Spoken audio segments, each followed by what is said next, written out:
Hello everyone, Radhe Radhe. 12 फरवरी बुधवार को है माघ पूर्णिमा।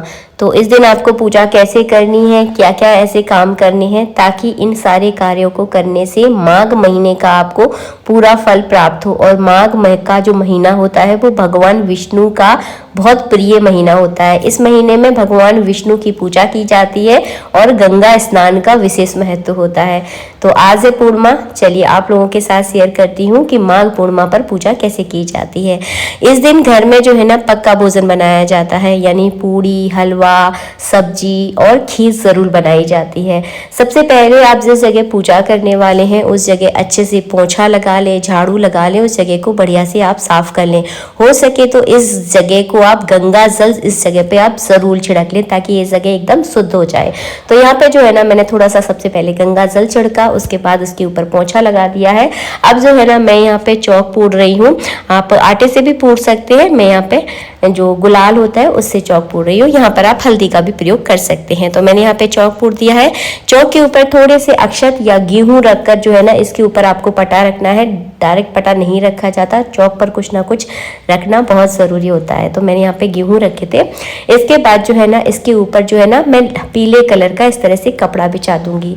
जो भी आपके पास पूजा का कपड़ा है उसे आप बिछा सकते हैं। ऐसा नहीं है कि हर पूजा में आपको नया कपड़ा ही लेकर आना है, तो ऐसा कोई आवश्यक नहीं होता है। तो यहाँ पे मैंने पीले कलर का कपड़ा बिछाया है।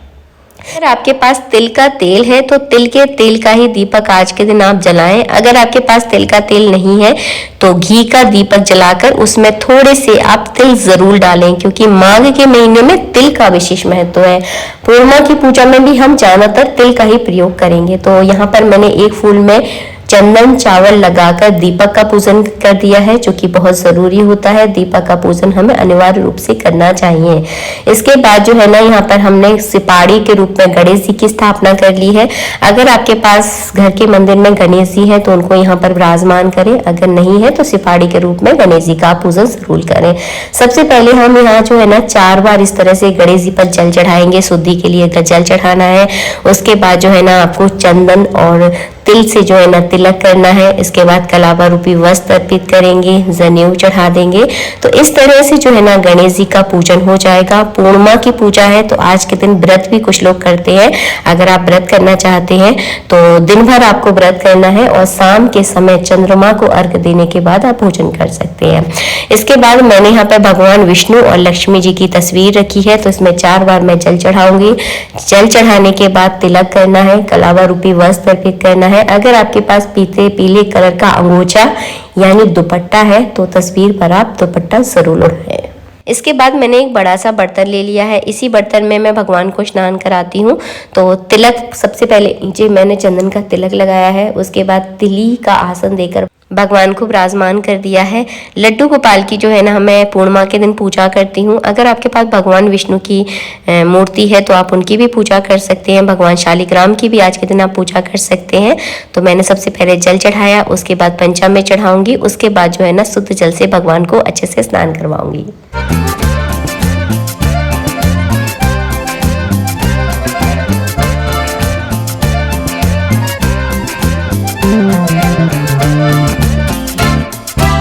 सुगंधित इत्र से मसाज करने के बाद यहाँ पर मैं ठाकुर जी का श्रृंगार कर रही हूँ। नई पोशाक पहनानी है और इसके बाद जो है ना खूब अच्छे से भगवान का श्रृंगार करना है। अगर आप गोपाल जी को प्रसन्न कर लोगे ना तो यानी आपने सबको प्रसन्न कर लिया।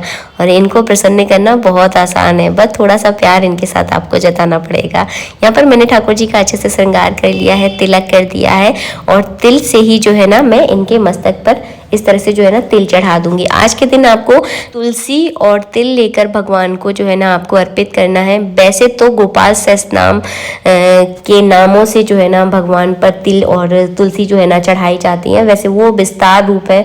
तो आप अगर इतना ना कर पाए तो तुलसी और तिल लेकर भगवान पर आप अर्पित कर दें। ऐसा करने से आपको माघ के महीने का पूरा फल प्राप्त होता है। इसके बाद मैंने फूलों की वर्षा भगवान पर की है और हमारे भगवान देखिए कितने प्यारे लगने लगे। फूल जो है ना पूजा में सुंदरता बढ़ा देते हैं। आप कुछ भी ना करें, केवल फूल चढ़ा दोगे ना तो सच में पूजा बहुत सुंदर लगने लगती है। यहाँ पर मैंने फूल चढ़ा दिए हैं और कुछ फूलों की पंखुड़ियाँ जो है ना भगवान के मुकुट पर जाकर अटक गई हैं। हटाने का मेरा मन नहीं था इसलिए मैंने नहीं हटाया। यहाँ पे ना फल स्वरूपी नारियल मैंने भगवान को अर्पित कर दिया है। बाद में इस नारियल को आप प्रसाद के रूप में फोड़कर सभी में प्रसाद जो है ना बांट सकते हैं। यहाँ पर मैंने भोजन भी तैयार कर लिया था, तो चलिए भोजन का भोग लगाएंगे। और यहाँ पर हवन की मैं यहाँ पर तैयारी कर रही हूँ। होम जरूर किया जाता है पूर्णिमा के दिन। आप चाहे तो गाय की गोबर के जो उपले होते हैं उन पर भी हवन कर सकते हैं। संविदा यानी हवन की जो लकड़ियां होती हैं आप उन पर भी हवन कर सकते हैं। आप चाहे तो सूखे जो नारियल होता है उस पर भी हवन कर सकते हैं। आप चाहे तो कपूर पर भी कर सकते हैं। अब जैसी देखिए आपके यहाँ सुविधा हो, जैसी चीज आपके यहाँ उपलब्ध हो जाए उस पर आप हवन जरूर करें। पूर्णिमा का दिन है तो माघ का महीने का ही आखिरी दिन है, तो इस दिन हवन करना बहुत आवश्यक होता है। तो हवन अपने घर में जरूर करें। हवन कुंड के चारों कोनों का जो है ना मैंने इस तरह से पूजन कर दिया है। पुष्प में चंदन चावल लगाकर आपको चारों कोनों का पूजन करना है। इन्हें चारों दिशाएं भी कहा जाता है। इसके बाद जो है ना आपको हवन सामग्री जो कि आपको बनी बनाई मार्केट में मिल जाएगी। इसमें तिल पहले से मिली होती है, अगर हो सके अगर तो आप इसमें थोड़ा सा तिल जरूर मिला लें। अकेले तिल से कभी हवन ना करें, इस बात का ध्यान रखें। तिल के साथ और भी सारी चीज़ें मिलती हैं जैसे जौ, चावल, घी, ये और 5 चीज़ें वैसे मिलाई जाती हैं। तो ये सारा सामान मिलाकर ही आपको हवन करना है, इस बात का विशेष ध्यान रखें। हमने इसमें ठाकुर जी का जो है ना भोग लगा दिया है। तुलसी दल जो है ना भोग में रख दिया है, वरना हमारे ठाकुर जी जो है ना भोग नहीं लगाएंगे। तो यहाँ पे मैंने तुलसी दल जो है ना भोजन में डाल दिया था। और भोजन का भोग लगाने के बाद, हवन करने के बाद जो है ना अग्नि में आपको खीर चढ़ानी होती है। तो किस तरह से खीर चढ़ानी है चलिए मैं आपको बताती हूँ। 5 बार आपको खीर का भोग लगाना है। तो जब भी हम किसी मिठाई का भोग अग्नि में लगाते हैं तो वो देवी देवताओं तक बहुत जल्दी जो है ना पहुँच जाता है। इसीलिए किसी भी पूजा पाठ में अगर आप मिठाई का भोग अगर अग्नि में लगाएंगे तो आपका जो भोजन बनाने का जो मेहनत है ना वो भगवान तक पहुंच जाती है। तो यहाँ इस तरह से आपको थोड़े थोड़े 2-2 चावल या इस तरह से थोड़ी थोड़ी खीर चढ़ानी है ताकि अग्नि भी ना बुझे और खीर का भोग जो है ना अग्नि में लग जाए। देखिए इस तरह से आपको लगानी है। सबसे पहले भगवान विष्णु के नाम का भोग लगाएंगे, उसके बाद आप अपने पितरों के नाम का भोग लगाएं, क्योंकि पूर्णिमा है, पितरों के नाम का भी भोग लगाना ज़रूरी होता है। तो मैंने यहाँ पे मिठाई यानी खीर का भोग लगा दिया है। इसके बाद जो है ना मैं 2 बतासे चढ़ा दूंगी अपने घर की कुल देवी के नाम के, क्योंकि कुल देवी, हमारे पितृ, ये सब जो है ना हर पूजा पाठ में अगर आप इनको पूजते रहोगे ना तो आपके घर पर कभी कोई संकट नहीं आएगा। इस तरह से हवन करने के बाद आपको 1 लोटा जल रखना है। इसको पूरा कंठ तक आप भर लें। इसमें थोड़ा सा आपको दूध डालना है, कुछ इसमें आपको तिल के दाने डालने हैं और इसे आपको इसी पूजा में भर के रखना है। शाम के समय जब चंद्रमा उदय हो जाता है तो इसी जल से आपको जो है ना चंद्रमा को अर्घ देना है। पूर्णिमा है जो चंद्रमा को आप अर्घ जो है ना जरूर दे शाम के समय जैसे ही चंद्रमा उदय हो जाए।